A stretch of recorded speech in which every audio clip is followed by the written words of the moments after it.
మనం రోజూ వాడుతున్న మొబైల్స్, కంప్యూటర్లు, వీడియో గేమ్స్ ఇవన్నీ ఎలా పనిచేస్తాయో తెలుసా? ప్రోగ్రామింగ్ వల్ల. కానీ అసలు కంప్యూటర్లే లేని కాలంలో మొట్టమొదటి ప్రోగ్రాం రాసిన మనిషి ఒక మహిళ అని మీకు తెలుసా? ఆమె ఆడా లవ్లేస్. 1815లో లండన్లో పుట్టిన ఆడ ప్రముఖ కవి లార్డ్ బైరన్ కుమార్తె. ఆ కాలంలో అమ్మాయిలకు సాహిత్యం, కళలు మాత్రమే నేర్పించేవారు. కానీ ఆడా తల్లికి ఆమెను ఒక గొప్ప గణిత శాస్త్రవేత్తగా మార్చాలని కోరిక.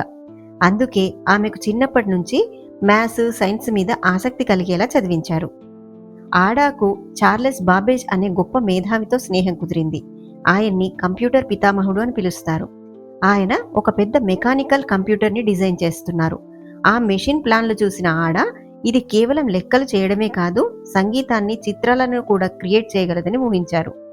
మెషిన్ పనితీరును వివరిస్తూ ఆమె రాసిన నోట్స్లో ఆ మెషిన్ ఏ విధంగా పనులు చేయాలో చెప్పడానికి కొన్ని సూత్రాలను అంటే ఆల్గారిథమ్స్ని రాశారు.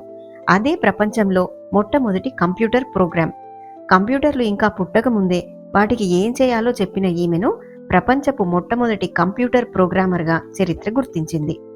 తన ముందు చూపుతో, ఆలోచనతో ప్రపంచ చరిత్రను మార్చే టెక్నాలజీకి పునాది వేసిన ఆడా లవ్లేస్ కథ మనందరికీ స్ఫూర్తిదాయకం.